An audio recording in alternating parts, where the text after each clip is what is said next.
my lights here a little bit. I don't know if that's... I like it. You just see a head there. There is Yeah. black. Maybe that was a little better right there. Okay. It's good for you. It's good for me. I'm sure we'll have some coming on here within the next few minutes. Okay. Say, I love your background. Yes. Speaking of my background, I like yours. In Zoom, you can go to the video settings. For anybody else that wants to do this, you can choose a virtual background from that menu. And usually there's one or two backgrounds there for you, or you can go and get any picture or GIF or anything else and put it up as a background. I'm not sure where this one came from. It's called Northern Lights, but the reason I really have it is because I got stuff piled up every place here and I'm ashamed. I see. I hear you. Well, I look like I got horns on with this headset, don't I? I like it. You look kind of like a Gorgon. Yeah. A Griffin. A Griffin, there you go. Well, we've got Mark Heston here, the Detox Whisperer, and he's got some words for us, new material, I'm sure. You're always up to date. You've always got something interesting and something that is offbeat. Yeah. Sensational. Yeah, so you know what, just as a preamble, I'd just mention one of the things that had really hit me, and I'll talk about this as soon as we get people coming on, but just to give you a little idea, you know, with what's been happening in just the last few months, and the fact that so many people, both in the indie media and the mainstream media, and doctors and lawyers and Indian chiefs have all been saying that, you know, even though the lockdown might be ending here at the end of this month, at least in most places, things are not going to be the same.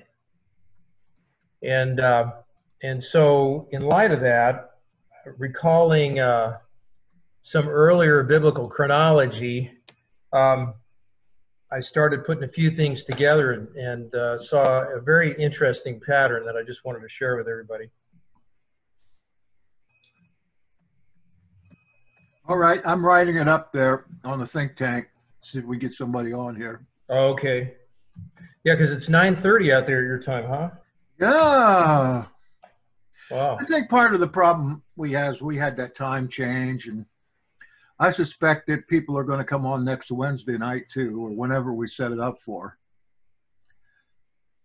Okay. So that's all right, because I always post these videos, and there are a lot of people watch them.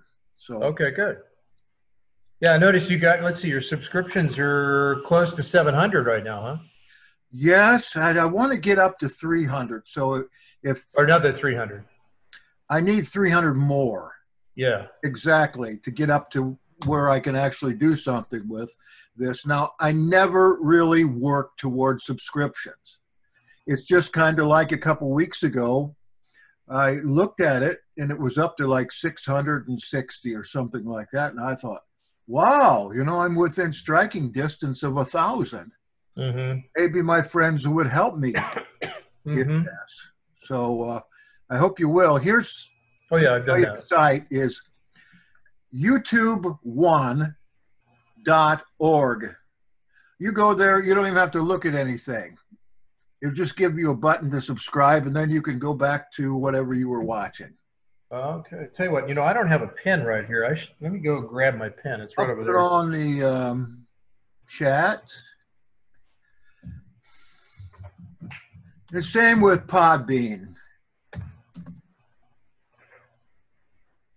That has gone up, I think, quite well. You know, that's the podcast site, because I've never tried to get anybody there.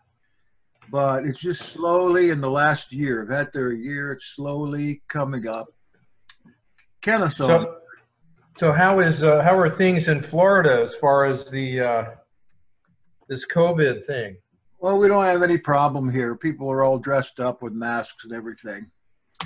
But there are like last time I looked, 6 or 8 cases of it, all people who traveled in.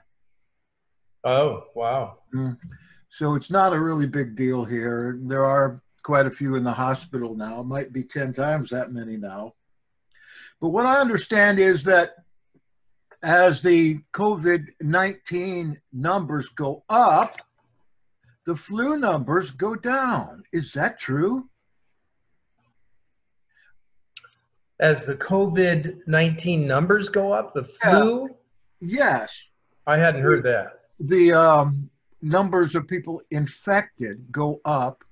They are taking the numbers of the flu down. They are including any kind of flu reported into the COVID virus. Right. As a matter of fact, people dying of heart disease, congestive heart failure, kidney failure, liver cancer, lung problems, without even testing them, they're putting that as either a primary or a secondary diagnosis of death. That's what I heard, just automatically. Yeah, and so that's obviously overinflating the numbers on that. Some of those videos you sent too are very interesting. One in particular, with your doctor friend, and I can't think of her name now, the one that worked in DNA splitting for 30 years.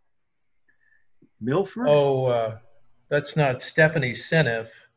No. I can't remember. There's 2 women that have done that. And so you come across these things, keep them coming. This Saturday, after the Shabbat service at 1 o'clock, my nephew, who is a very high IQ genius and works with science, he's going to come in. We're going to talk about 5G and COVID again. And if you're around, please come on. And when is that going to be? Next Sabbath? That's on Shabbat at 1 o'clock. Yeah. Okay. We're set up for then. We came back to Wednesday. And so I popped him back in there. And it would be great to have you both on and for you to at least meet each other. He's also the bodybuilding champion in one class in the United States. You can wow. Yeah, maybe he'll model his underwear, like a lot of them do. Speedo. All right, I'll shut up for a while. Yes, this background looks extraordinarily good, even through the inch of crud that's on my screen.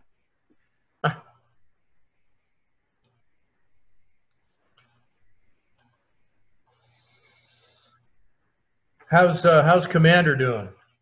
I haven't seen him for months. Oh, really? He kind of flew the coop. Oh, no. Really? He had a stroke, and right, I remember that. He just hasn't been the same since. I got mad, and he's involved in something right now that he's a little bit ashamed of, I think. And we miss him, but that's the way it goes. He needs to find his own way for a while, and we'll see him again one of these days. All right. Sherry, do you know anything about him?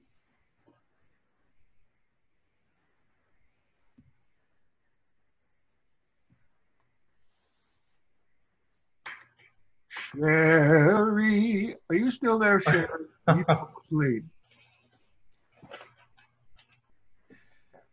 Sherry and I went on a date for church. Not a real date, just a do something date.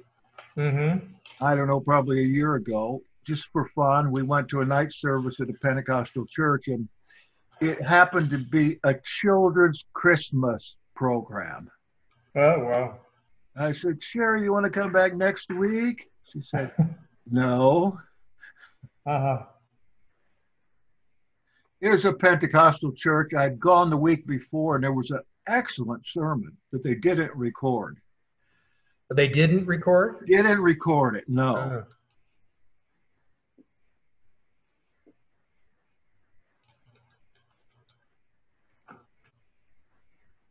Yeah, I've been to a few Pentecostal services. And I've been blessed by them, I'll tell you. Oh yeah, definitely. You have tendencies in that way as well with your use of spiritual gifts. Remember, I've been the one being prayed for by you, and your prayer is powerful. I hope Yeah. there's some. Oh, yeah, yeah. I I hope just try to remember someday I that. get to see you again in person. Well, that would be nice if I could swing that sometime, but we'll see. Sure, we'll see. Well, do you want me to just make jokes the rest of this time? I think, unless you want to reschedule, I mean, that's fine too. We could do that. Now, you mentioned something, or you already had something for Wednesday, you said, huh? For Is this that one, typically a little earlier in the evening than for I, you? the only reason I put it on at 9:30 is because Allison has had to work, and she's my backup, you see. Oh, okay. So she just got a new job, and I don't know what her hours is. I think she's working third shift, so Oh, wow. that's why we haven't seen her lately. Now, look, I just got a message from somebody here. He says, this house I'm staying in has a roommate with me that is seeing ghosts right now. That sounds pretty interesting. Maybe it's your background. Ah, I'll have to check him on that later.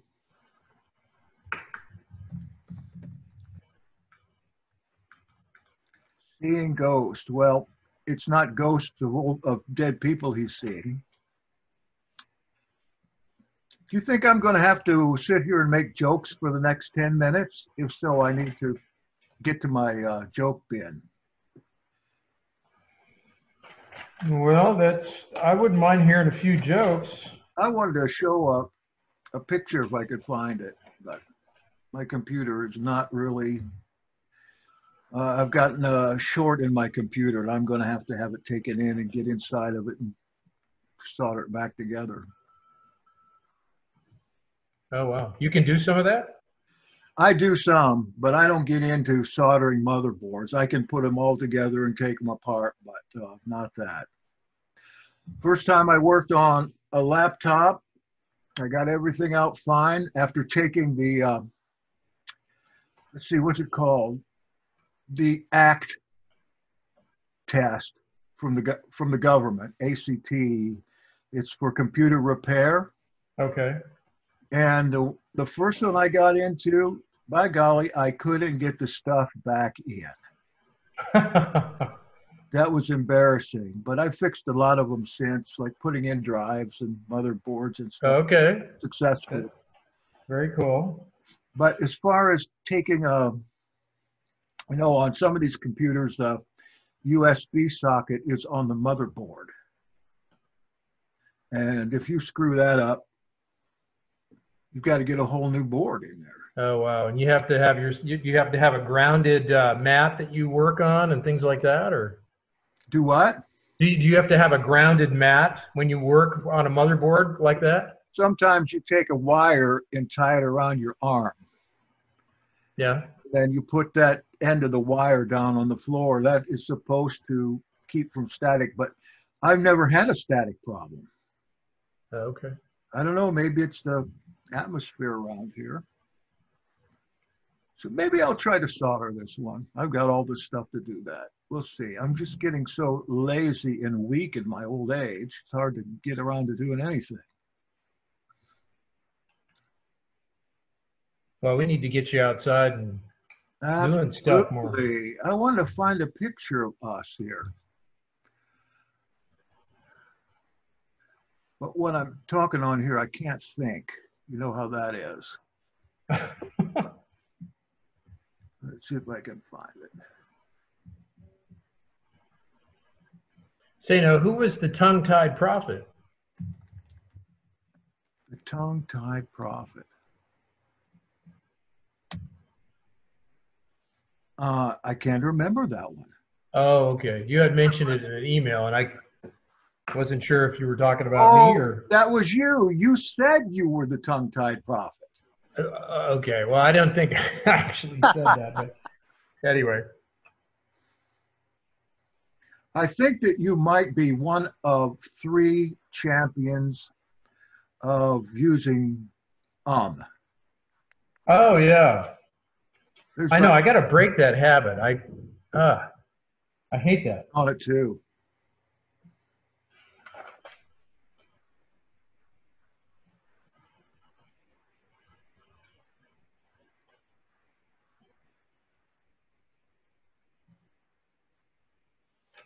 Hmm.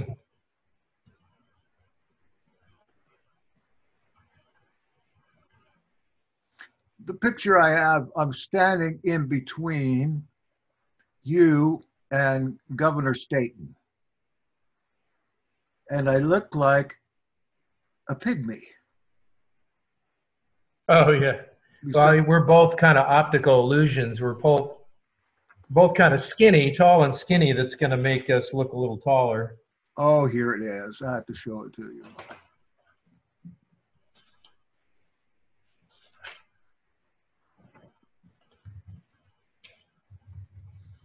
Just to prove to you, I have been with Mark Heston in person, since he's from Washington, and that's a long way away from here. I'm going to show you a picture. You will never doubt me again. Look at that pixie between the two giants. How tall are these guys? 6'5"? Yeah. What is that? Not a pro. What do they call that? Not a profractally. Those things that the Jews would wrap their forearms and then have that little box on their forehead. Is that what that thing is on you, or is that a light? Well, that's neither one, actually. That has a wire in the back of it that goes right straight to my hippocampus. Oh, really? Yeah. I guess I don't remember that. Wow, that's kind of funny. Oh, it's a light. It looks like a phylactery, though, doesn't it? Yeah.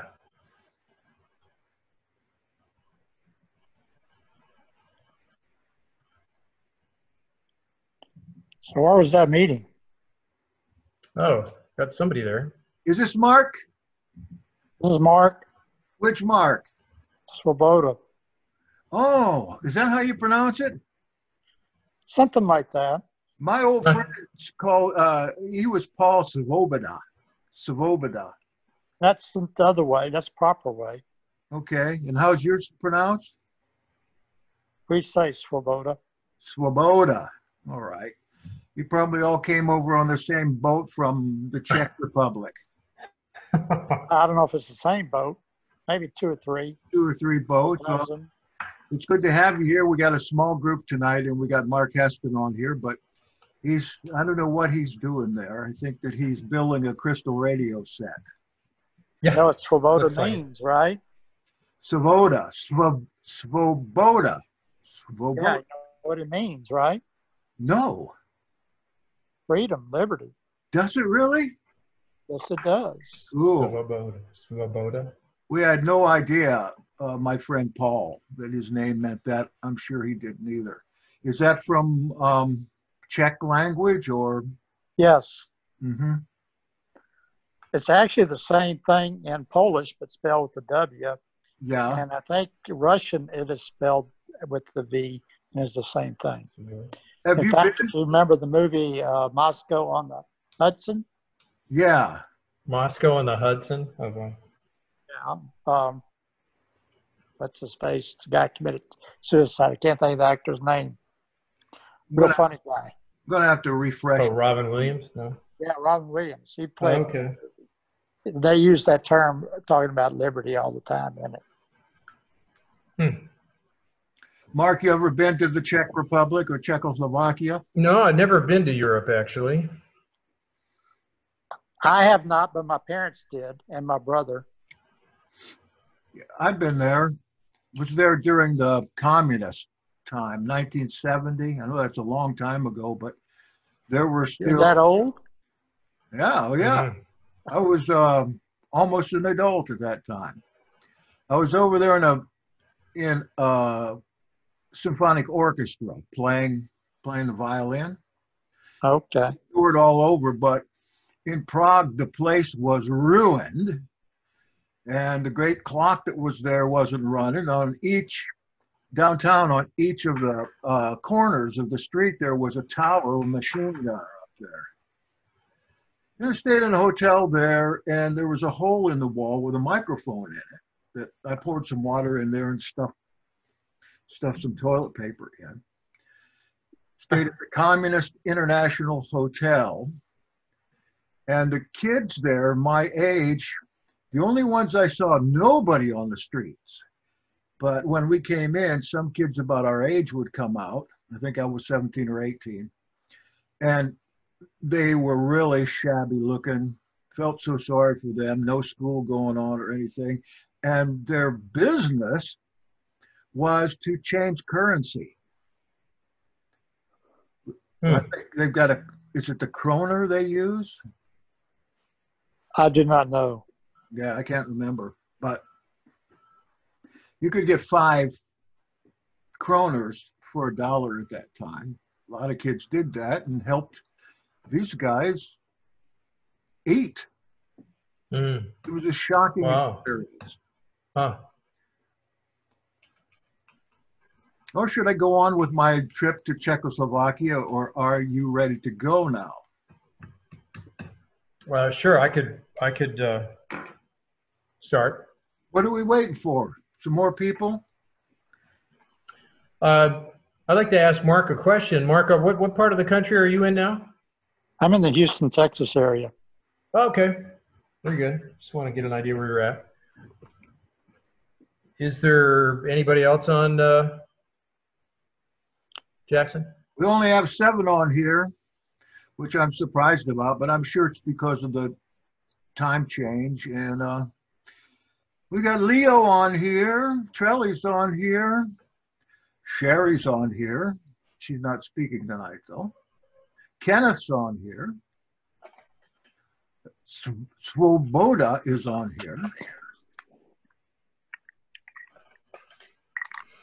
I'm gonna have to work on it that way.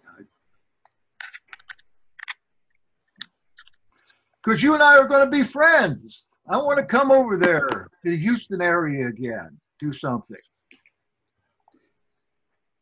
How you gonna get there?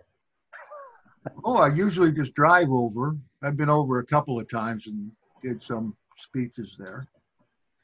You can't get over there by flying right now. Oh, I think you could, but it might be difficult. Uh-huh. How's the, how are you all coming out after the hurricane or whatever that was that came through there, hurt so many people, knocked so much stuff down? You talking about the hurricane or the tropical storms? I think they came, didn't With they all the come out rain. at the same time? Either We one. had issues with tropical storm. Well, Harvey, by the time it got here, it was just a tropical storm. So it dumped a lot of rain. And I mean, it did a lot of rain. What was it that really racked up the entire city? Not that long. Well, in 2008, we had Ike. Yeah, I remember that one. Because I was living in Pensacola, I think, at that time, and I came through there too. Boy, I've been through some horrid ones. But Houston, I suppose that you get them once in a while because you're not far from the coastline there. Oh. Isn't Brownsville just south of there? It's right on the tip of the southernmost part of Texas. You still have Indians, cowboys and Indians. Is the war still going on there? Between Indians. I don't know. Texas is too big for me to go that far west. Okay.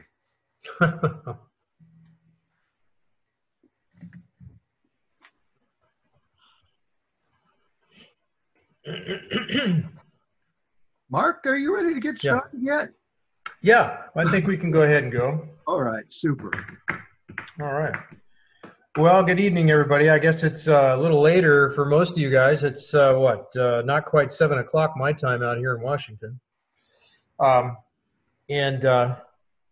So don't want to keep you guys too late.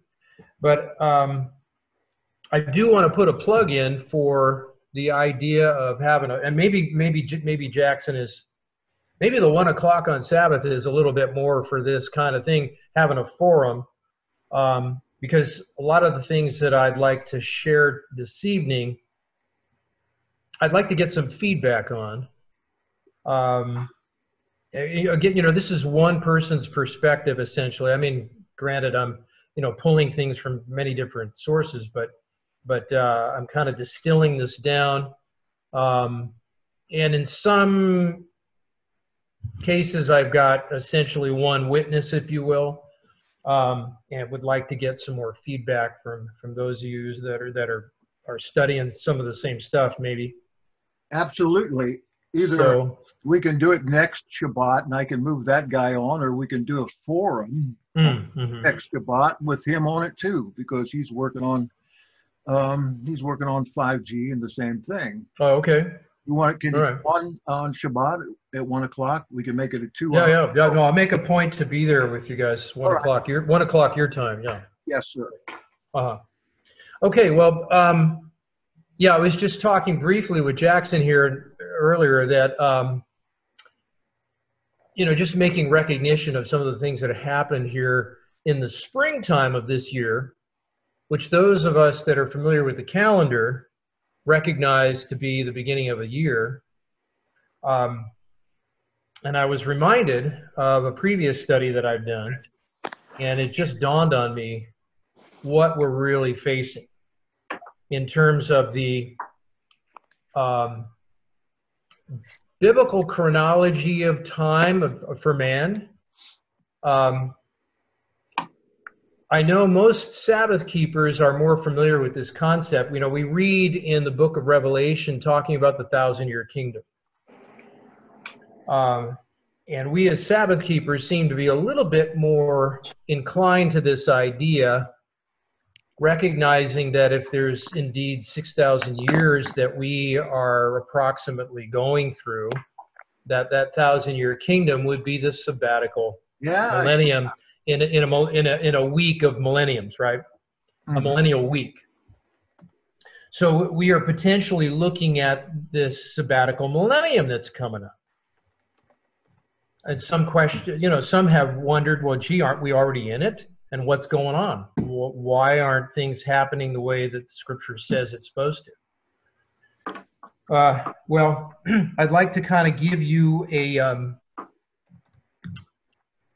some information a little bit closer to the Hebrew language evaluation on chronology. I think most of us here are pretty good students of the Scripture. We've looked into the Hebrew language. We've looked into the Greek. And we've made correlations, and all of us have come to this point where we're on this network with Jackson. You have to think outside of the box to be part of Jackson's group, right? So, can I interject a second? Sure. I have us in year 5992. This is a Sabbath year. Okay. So what's the difference? 240 years? I don't remember exactly. Okay. What's it? I'm sorry, say that again. You had 59 what, Mark? 92. 5992. Okay, so you're about 8 years away from the 6th. Okay, all right.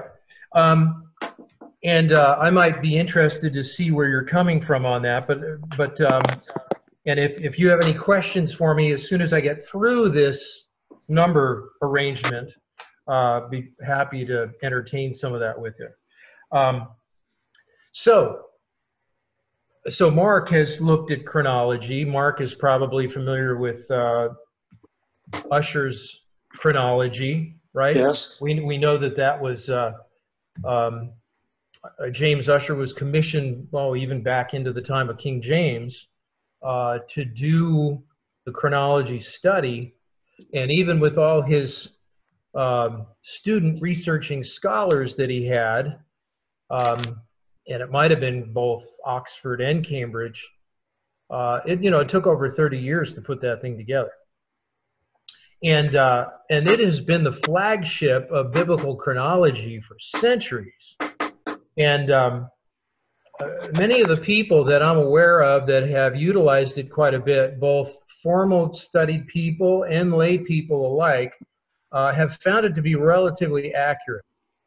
Now, there's a few points that this one fella, he's a friend of a friend, who's been involved in and has had an interest in chronology since he was in high school, and had studied Daniel and Revelation for like 20 years, going back into the Hebrew and even the Greek and all that.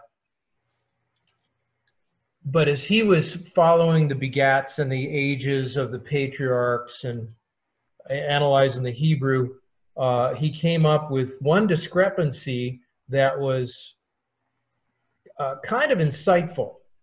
I'm probably not going to do a very good job on describing exactly how it was, but it had to do with the age of Abraham when he left Ur the second time. He was, it says in Scripture he was 75, but then he left again. He was actually 90 years old, and he had pulled that out from using another scripture in another location. It's very interesting because we know, those of us that have been looking into chronology, that if you follow Ussher's chronology, he's got Adam's creation at 4004 BC. Right. And if you follow that out, 6,000 years from that point takes you to 1997. Now, the only, of course, and that's 6,000 years of from Adam's creation, according to Ussher. And so you would think there would be some kind of momentous event, even though it's just 6,000 years since their creation. Technically, our main concern is the 6,000 years of sin. When was it that Adam actually sinned? And that end point for 6,000 years of sin to come to actually go into full open communion with our Heavenly Father on the sabbatical millennium. So if we, and I'm just going to kind of give you a just very brief overview about what this fellow's name is James Shendell. He was raised a Reform Adventist. He was a lay scholar, had studied this stuff, put together a very good PowerPoint program some years ago. I had lost his DVD and I could not find his website. But I do have a friend of mine who's getting back to me on that. So for those that might have an interest in that, based upon what I might share tonight, I will try and get that to you if you contact me. Am I jumping the gun here when I ask you what the difference is between his calculation and Ussher's? Yes, I was just going to explain that. So because the difference between that age of 75 and 90 is 15 years. So it turns out that based upon Shendell's work, he says that basically Adam's creation was really 3989 BC. And if you carry the 6,000 years from that date, it takes you to the year 2012. Now that's interesting in light of some of the Chinese legends in their astrological reckoning. 2012 was a type of entrance into the age of Aquarius for them, but I don't know what they actually call it. But it was a significant year, and it just so happened to be also the year of the dragon for them. You know how they have the 12 years of the different animals, and that just kind of cycles through. Also happened to be the dragon, and that particular one with the star formations that they had was the water dragon, which means an incredible year of prosperity for the country of China, which is very interesting, which we're going to get into. Yes. So it was called the water dragon, the year of the water dragon in 2012. Now, the Aztecs the Aztecs and Mayans, and predating them was the Olmec Indians. And they, you guys are probably, you might be aware that they had a calendar, and they had a significant date, was 2012. You know, there's commentators, even from as far back as the 1990s, saying that, you know, the world's going to end according to the Aztec calendar, and that wasn't an accurate rendering. In fact, many of those guys have redacted that statement, some of the guys that have made comments. And no, what it was meant to be was a transcendent period, was supposed to start in 2012. And that calendar was in place, according to the scholars, it started in 3114 BC. Now, if that's true, Adam would have been about 775 years old. Enoch, who we are more familiar with in regards to the calendar, he would have been 153. And he would have been walking with God, as Scripture talks about it, since the age of 65. He would have been walking with God for about 88 years at that point, right? So there's no question that he could have very well had this calendar that we read in the book of Enoch, that he describes in detail regarding the 364-day calendar, which all of us are aware is nothing but an intercalated 360-day calendar, which was the very calendar from the beginning, right? I think all of us agree upon that. And the only reason, because Yahweh doesn't change, all he did was add 4 days to the calendar because of man's sin. There was no seasons prior to the flood. And so because of man's sin and because of the deluge, of which Enoch had prophesied of in chapter 10, that Yahweh was going to intercalate a day for each one of those seasons: spring, summer, fall, and winter.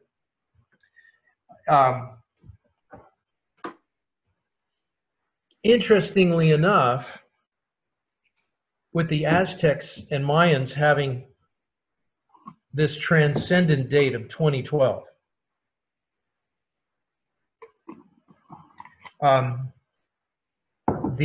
one of the 7 wonders of the world down there in the Yucatan Peninsula, I think it's in the Yucatan Peninsula, in there in Mexico, Chichen Itza is the largest, most famous of the Aztec temples down there. And it's really kind of an incredible, not only because it's one of the 7 wonders, but an incredible numerical significance with that Aztec pyramid. I don't know if you guys are aware, but there are 364 steps on that pyramid. And they're on 4 sides. There's 91 steps to each side. You guys catch the significance of that? That's 91 days per season, right? You guys know about that? All 4 seasons were exactly 91 days. What the priests would do is they would stand on a given step for the given season and do their prayers for that day. And then when they reach the end of the season and they make it to the top, the pinnacle, if you will, the very top of that pyramid, where they had an altar, a covered altar, and they would have a special ceremony at the end of the season. At least that is the theory with that. But nobody talks about that, the 91 steps on the 4 sides. And there's a significance to the 2 equinoxes, both the spring and the fall equinoxes, with the shadows on that thing. So there's no question that the sunlight and this solar element that they were using with this pyramid was involved in this thing. So, and knowing how old this was, the oldest society. The oldest societies were the Incan and the Aztecs, which predated the Aztecs, was the Olmec. These are the oldest societies. I mean, predated even the Egyptian ones. And so, if these dates are true that I mentioned, the 3114 BC, or if it's even very close to that, you know, we're back at Adam's time. We're back when Enoch was alive. So, but let's get down to the nitty gritty of this thing. in terms of the 1,000-year kingdom that's talked about in Revelation, the 6,000-year significance for us would be that 6,000 years of sin, the end of 6,000 years of sin. So we need to find, knowing that Adam and Eve were in the garden in a pristine environment with a unblemished communication with their maker for so many years prior to succumbing to the serpent, right? And sin entering this planet. And of course, we know the Bible does not give us any details on how long they were in the garden. Hold on a second. Yeah. I'll say that it does. Okay. In Genesis 2. Genesis 2. Yeah. Okay. Okay. And I'll point out why I say that is that Eve was not created to the 8th day. That's right. Well, actually, okay. she was created on the 8th day. Well, she was created on the 13th day of the first month, which happened to be Friday the 13th. I mean, that's according to Jubilees. Well, that's going by Jubilees. I'm ruling out Jubilees. What I'm doing is going by what it says in Genesis. Because God created Adam on the 6th day, and then on the 7th day, he rested. The age of Adam is only 830 years of age. 930, I'm sorry. Oh, 930, yeah, right. So that means that the days that God created were actually 24-hour days. Because if not, he would have had lived through that 1,000 years of the 7th day, and his age would be more. Oh, yeah, yeah. Well, okay. That's interesting. Do you have that written up, Mark? No, I don't have that written up. Okay, because I'd like to see what you have on that. But here's why I say that is shown is that why is the lamb picked at Passover on Abib 10? Okay, yeah. if the first day of creation was Abib 1, Abib 7 was the Sabbath, Abib 8 was the creation of Eve. Then you had the encounter of the serpent with Adam and Eve and the sin. The next morning is discovery, which is the 10th. That's why the lamb is chosen on Abib 10th. They were cast out on Abib 10th. Okay. That is the reason I say it is there. Okay, well, that's an interesting concept. I'd like to see that. Boy, if you could write that out, that would be helpful for a lot of people. Maybe I'd like to see that. So, but if you can just entertain me here for just a little bit on this. I will. So if I just want to bring that up. As a counterpoint, I've heard that point over and over, and I kind of reject the Book of Jubilees because of the number of factors. Okay. Well, you know, I had questioned the Book of Jubilees when I first started reading it, and I had a good friend of mine. We had decided we were going to go through 7 chapters a week, and take about 7 weeks to go through that whole book. And we decided to come together every Sabbath and discuss our 7 chapters, and put our heads together and determine, hey, you know, is there anything incompatible here? And we thought we found a few things, but when we put ourselves together on this thing and then went back and did our homework, I got to tell you, at the end of that exercise, I was like, wow, this is an incredible book. But you know, again, that's my perspective over the years. But I just wanted to mention, recognizing that 15 full scrolls of the Book of Jubilees found in the Dead Sea Scrolls, so there's got to be some significance to it, even in light of that. But at the same time, it was not found in. It was not written in the book of in the Septuagint. Okay, well, maybe I could address that point another time. There's a whole political element behind that. We do know that the Essenes out there in the desert were keeping the 364-day calendar. The Jews in Jerusalem and the Sadducees, Pharisees, they were keeping a lunar calendar, which they got out of Babylon. That's a whole nother little bag of worms that we can play with. But if you could just bear with me on this Jubilees things, we know in the Book of Jubilees, I think it's Jubilees 3:17, it mentions that Adam and Eve were in the garden for exactly 7 years, it says. Now, if that's true, and again, just kind of bear with me here a little bit. If that's true, then technically, all I need to do is add 7 years to that 2012, and now I have a point of 6,000 years of sin. And that would take, so all I have to do, so we add 7 to 2012, what do we get? 2019. That's right. And so I find it very interesting, if that was the last year of the 6,000 millennium, and 2020 is the entrance into the 7th millennium, potentially.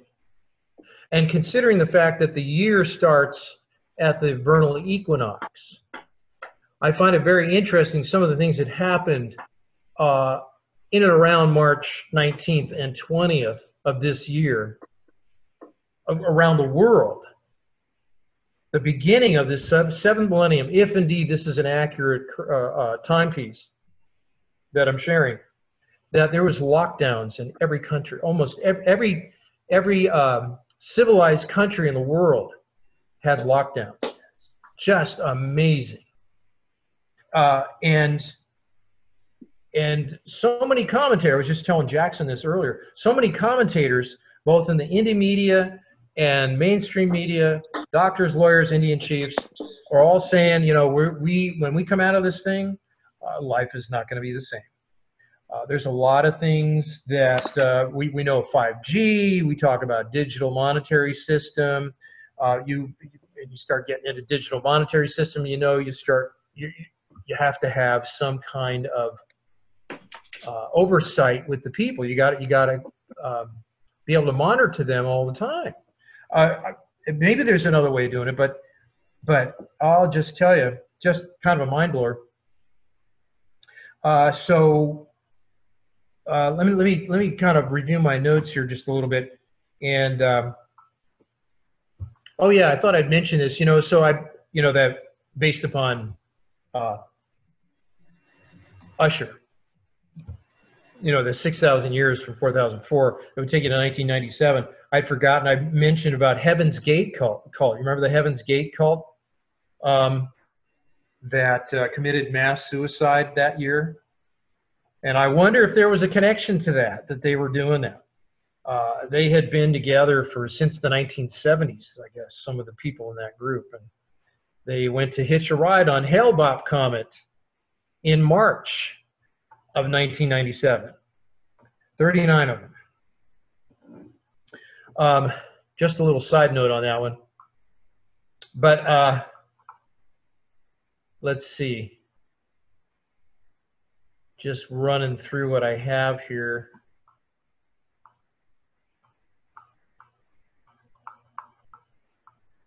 Okay. I'm just catching up to where I was. Yeah. And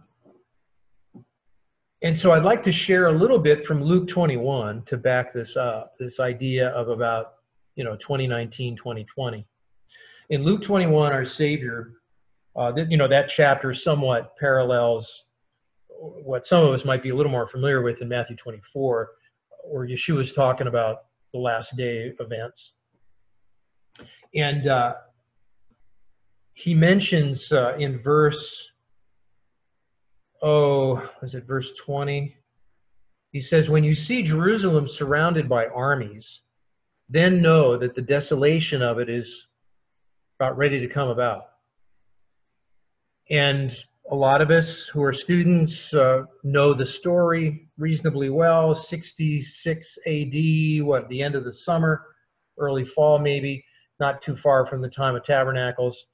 We know that Vespasian completely surrounded Jerusalem and planted the Roman standard within the 60 feet of that sacred outer wall, which was an act of war. But this was a signal to the Messianic believers that were in Jerusalem who did not have the freedom to come and go and I think they used the, Pharisees and Sadducees that controlled their own armies and the people, not unlike with some of the stuff that's going on today. And they didn't have the liberties like we were accustomed to just a few years ago. So when that happened, when the Romans completely surrounded Jerusalem, the Messianic believers, remembering what their Savior had said, he says, when you see that happen, I want you to flee to the mountains. How are you going to flee to the mountains when the city's surrounded by an army? Well, you guys know the story. There was a messenger that came from Nero that basically there was another skirmish somewhere in the Roman Empire, and called Vespasian to that detail, wherever that was. And so they left their surrounding the city. And when the rulers of Judaism in that city saw that, they told the fear-laden people at the time that I think the Romans have decided they can't do it, and they're retreating. And so the Jewish soldiers, to make a pretense of this thing, hightailed it after the Romans as they were exiting the valley there, to make it look like they were, chasing them off. And so the Romans gone, the Pharisaical army's gone. Now the Messianic believers have an out to leave the city. And those that were in the country were not to come back into the city. And so they went, and they didn't come back. We know the story, the prophetic time period, about 3.5 years later, around the time of Passover in 70 A.D., Vespasian's son at the time, Titus, came back and totally destroyed the city. It's interesting that Pella at that time had expelled all the Jews and was a Greek city. So the question was, how could they go to Pella when they would have been considered enemies? But it's been shown that around Pella there are a multitude of caves. So I've read a couple articles on the possibility of them going into these caves and the desire to go in those caves themselves and see if there's any remnant left. And these are not to be confused with Petra, right? You're saying Pella. This is Pella. Yeah. Okay.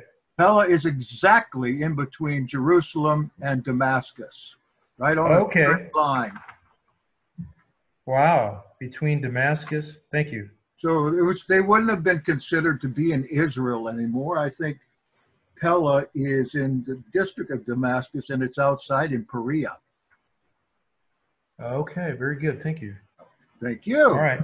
And so what's interesting here now, I'm going into a little bit of detail, preaching to the choir here a little bit.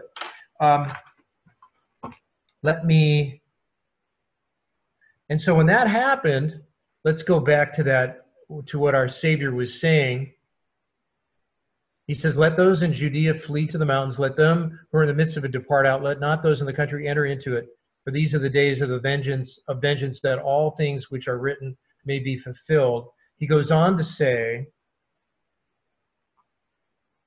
and they shall fall by the edge of the sword, which happened in 70 A.D. for those that lived in Jerusalem, most of them. I think the minority were those that were captured. And then he goes on and says, and shall be led away captive into all nations. And not quite 70 years after that, we know what happened with the Bar Kokhba revolution, when literally the Jews were taken into all the nations, as he said. But then he continues in his statement. He says, and Jerusalem shall be trodden down of the Gentiles until the time of the Gentiles be fulfilled. Now, I didn't quite understand what that meant. I was a little thick-headed about that back in the early 90s until someone pointed it out. Well, gee, Mark, what that means is the Gentiles are going to have control of Jerusalem until the time comes where they don't have control of it anymore. I was like, oh, okay, I get it. Yeah, that makes sense. Right. Yeah. And so I was asking, you mean to tell me that the Gentiles had control of Jerusalem from 70 A.D. up to our present time? And he says, well, almost. He says in 1967, in the Six-Day War, the Jews had regained more of the city than they anticipated, which included the Western Wall. And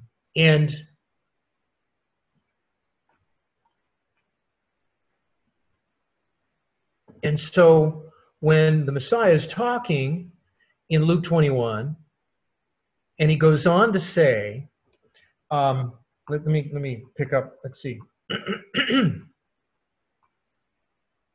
And he talks about the sun, moon, and stars, and all the travail over the earth, all the natural disasters that are going to be happening.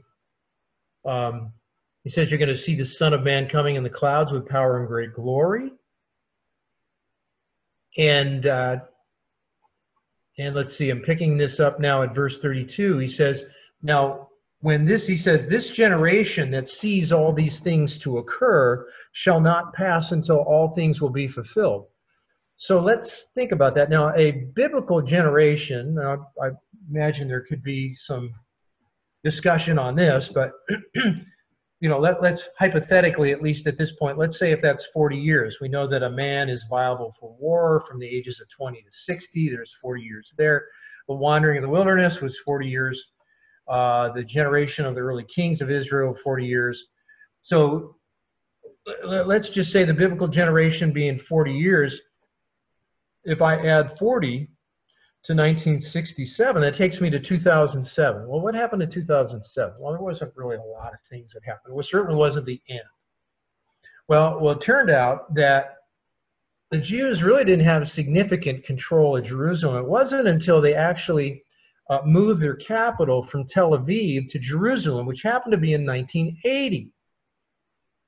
So in 1980, when they moved their capital, they had probably their greatest control of Jerusalem ever. And so, wow, think about that. So if this generation, and if it's a generation is 40 years, if I add 40 to that 1980, what do I get? I get 2020. So this is almost like a second witness to this. So so with the idea of these lockdowns right about through the globe around the vernal equinox time, the entrance into this, potentially the entrance into this 7th millennium at that point. Wow. What's going on? Is this a kickoff for the 3.5 years that we're looking at in Revelation? Now, this is where I would like to open up a discussion on that. If anybody has any comments on that. I'd have plenty to say. Okay. We can save that for a forum. Oh, yeah, sure. Okay, we could do that. All right, well, tell you what, any questions or clarification on that? Okay. Well, now there was another thing I wanted to share, because I was looking at, listening to Bill Gates and Anthony Fauci and Trump just kind of with his tail between his legs. This was several weeks ago. I guess he's kind of backed off on what those guys are talking about, which I was thankful to hear. And I couldn't help but think about the 3 frogs coming out of the mouth of the dragon, the false prophet. What was the other one? And the beast and the false prophet.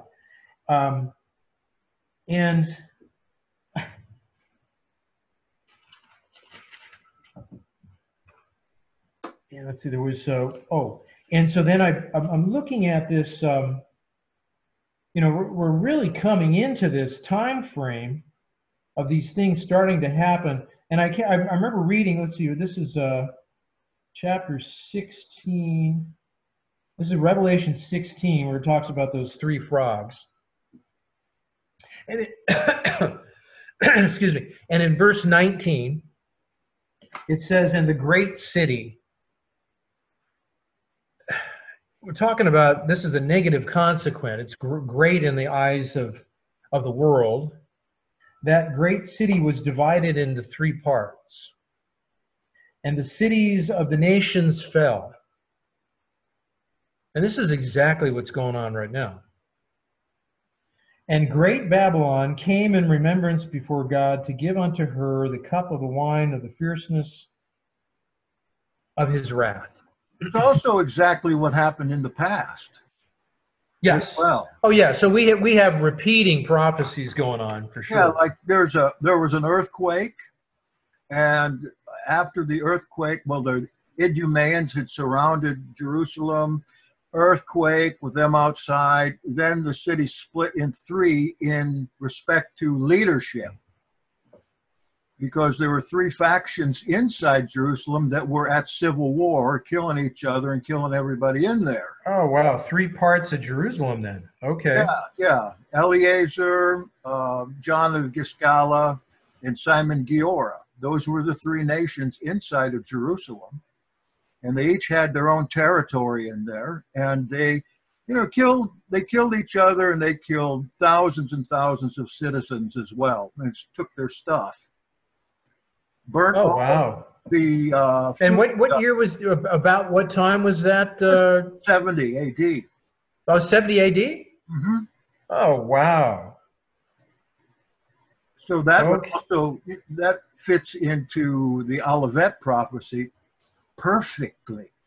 Okay. But then I'm sorry, I don't want to go any farther with that, because I don't want to get off track here. Oh yeah, no. And so, well, I'd like to just share this thing that was presented. Somebody had showed me this one flag, and it kind of threw me. And when I was thinking about, and so, maybe this is a secondary application to this great city divided into 3 parts. If we think about Babylon and this one world order and global village that we're looking at, right?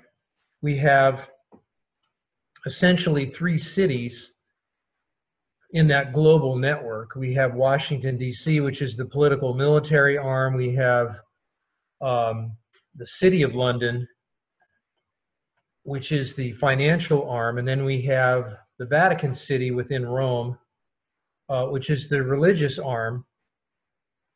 Each one of these have a 1 square mile district. And I just thought I'd share the flags of each one of these cities. And hopefully you guys can you guys see this all right? This is the Washington, D.C. flag. Can you see that? Yes, sir. Okay, I just want to get a feedback. So that we have 3 stars on there. Each star is representative of the 3 cities, Washington, D.C., London, and the Vatican. And the 2 parallel red bars are basically they're not against each other, they're with each other. I'm gonna get into that in a minute.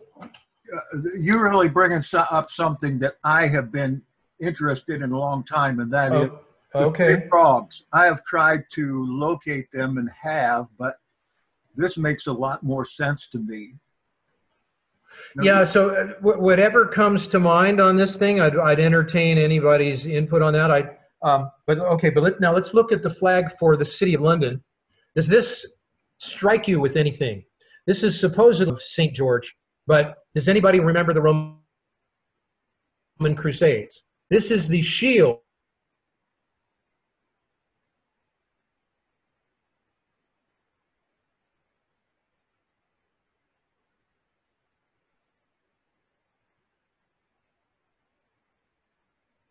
Is the cross supposed to be down at the bottom or at the top? Oh no, it's supposed to be in the upper left-hand corner.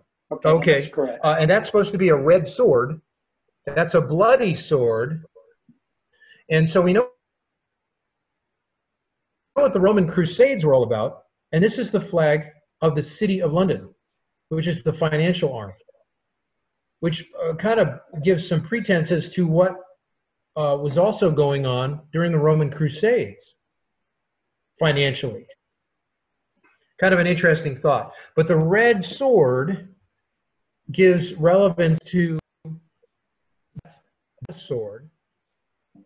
Okay? And the two red lines are opposing one another. And red means blood. And these two red lines are together. Now, these two red lines, is this the United States and United Kingdom working together? I'm open to ideas on that. We don't really know, but I just thought I'd throw these flags up. Now, let's take a look at the City of the Vatican flag. This one's a little more intricate. It's got a little bit more symbology in it.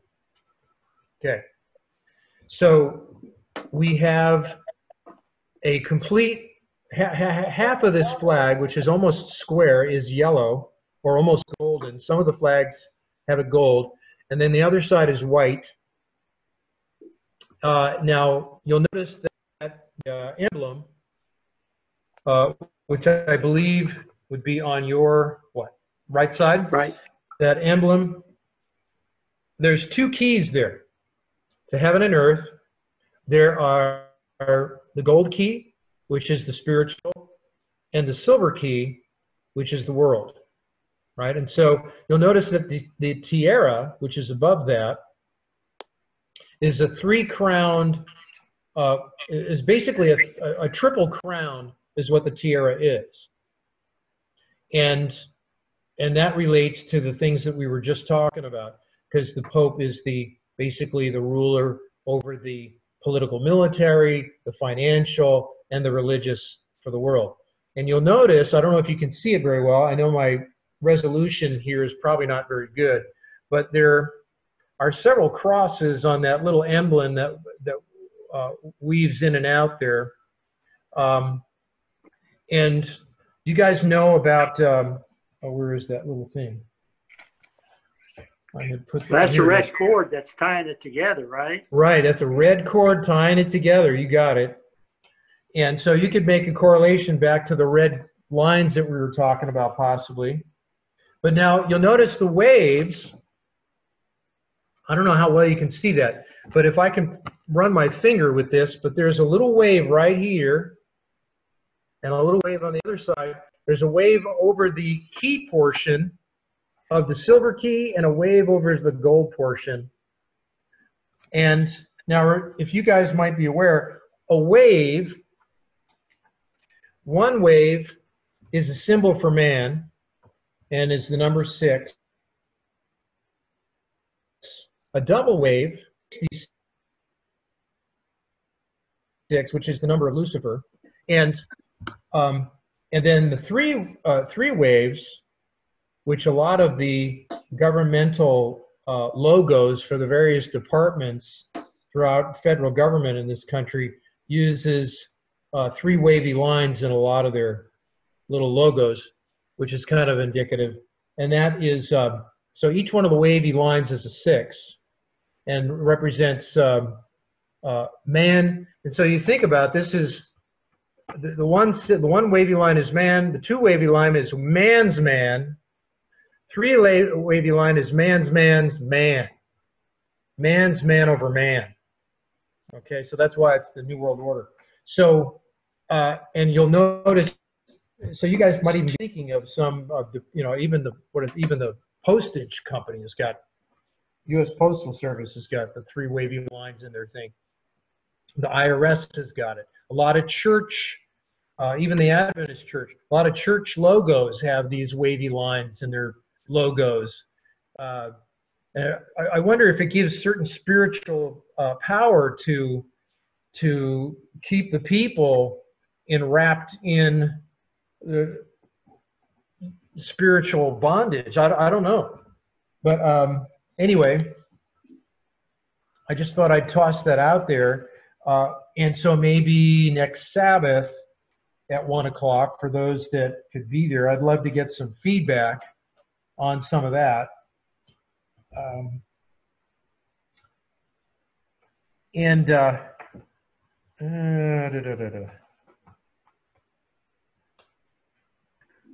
That's kind of pretty much what I was wanting to share with you guys. It's a little mishmash, but my main emphasis was that was the idea that we could possibly have entered into that 7th millennium right at the vernal equinox there this year. So we got some major things that potentially could be going down the next several years. If we're looking at some of the outlay in Matthew 24, Luke 21, and throughout the book of Revelation, I'll tell you right now, I'm going to go back to some of my old studies on Revelation and get back up to snuff on some of this stuff. So any other comments or input? Otherwise, I can give that back to Jackson.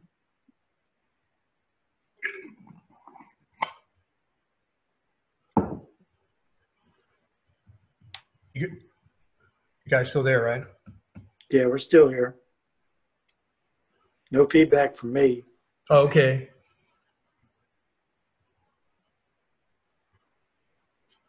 Okay, well. Heston wrote that his audio was out. Jackson wrote that his audio was out. Oh. And so maybe that's why he isn't back up yet. At least he put that. Oh, there is another message here. Oh, okay, he's coming back in. He has to restart, I think. Yeah, I see that. Okay. Okay.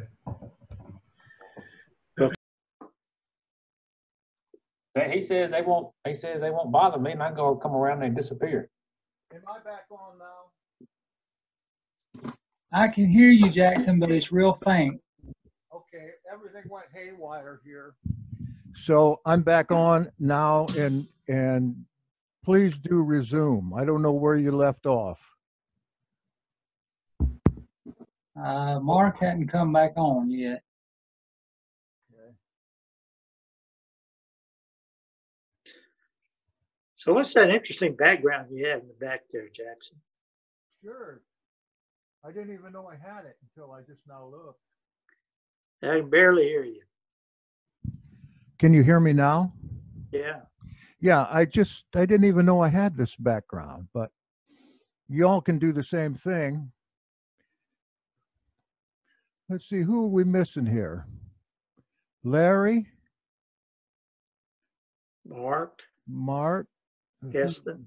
Heston or Heston? However he Mark says. Heston. Okay, let me see if I can get a hold of him. Traley just joined. Good. Let me see here.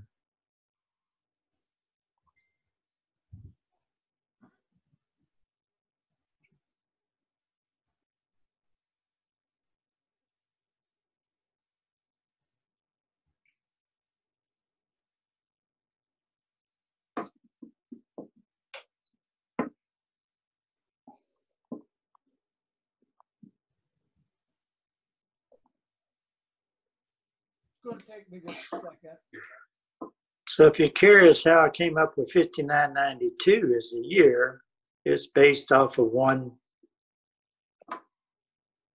thought process, and it's based on the Jubilee.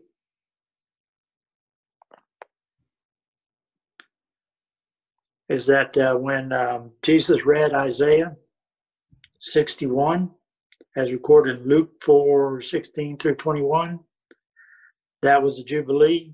That would have occurred in 27 AD. That doesn't tell you which Jubilee, but based on time frames and so forth, is probably the 80th, which is about 4,000 years. So if you add 2,000 years to 27, you get 2027.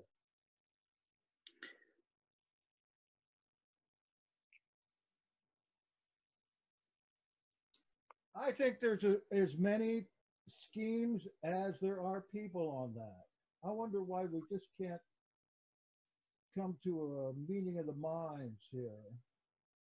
So you're saying that we're 7 years off yet?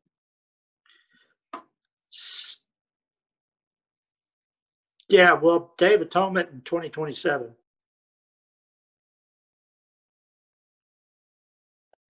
Okay. This September would be, it's actually 8, isn't it? Let me think about it for a second. 2021, 2022. Yeah, 7 years in September. So about 7 years and 6 months. Since we're still just past Passover. What Mark was getting at is we could possibly be entering into it now. Yeah, and I don't agree with that based on my theory of the Jubilee. Well, I think we're in it. I think we've been in it for 25 years. But that's just my... Yeah, that's where I'm at. Yeah. You're about the first person. Everybody laughs at me when they say that. They say, "Where's Jesus?" It's been a long time, but I think you're somewhere around 97, and I think I was around 98. Yeah, just in that, real close to that area. Well, I don't know what happened to Mark. I just sent him a message. You have my messenger? Well, I'm supposed to, but it doesn't look like he's seeing it either.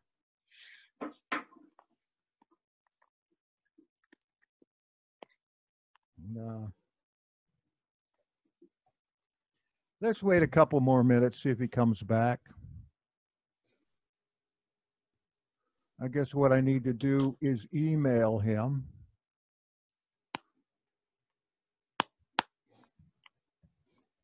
Since the message isn't working.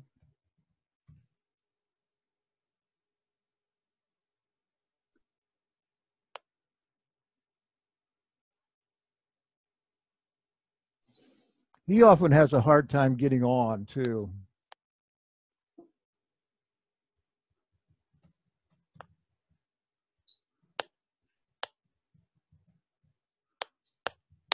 Yeah, because that was really interesting. I hate to leave it at that.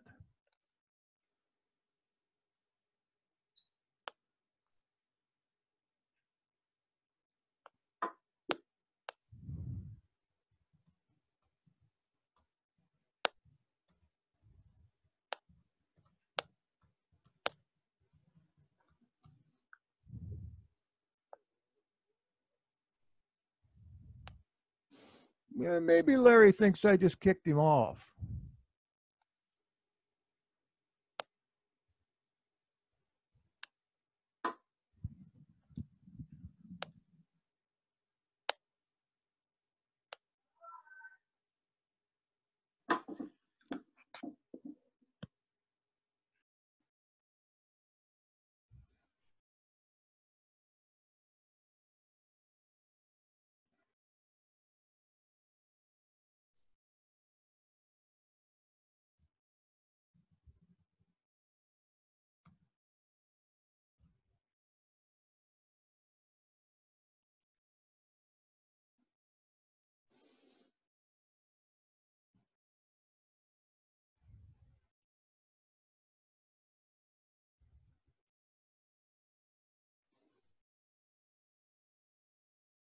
All right. Well, I guess I'm going to call it for the night. If I'm able to get a hold of him, since it's early on the West Coast, maybe we can continue this.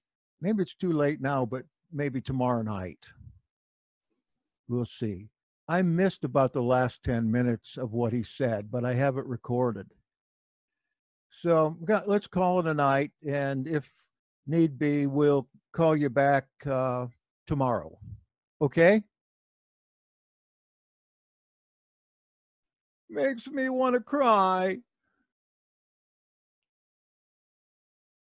So have a good evening, unless I see him soon. Shalom and good night. Shalom.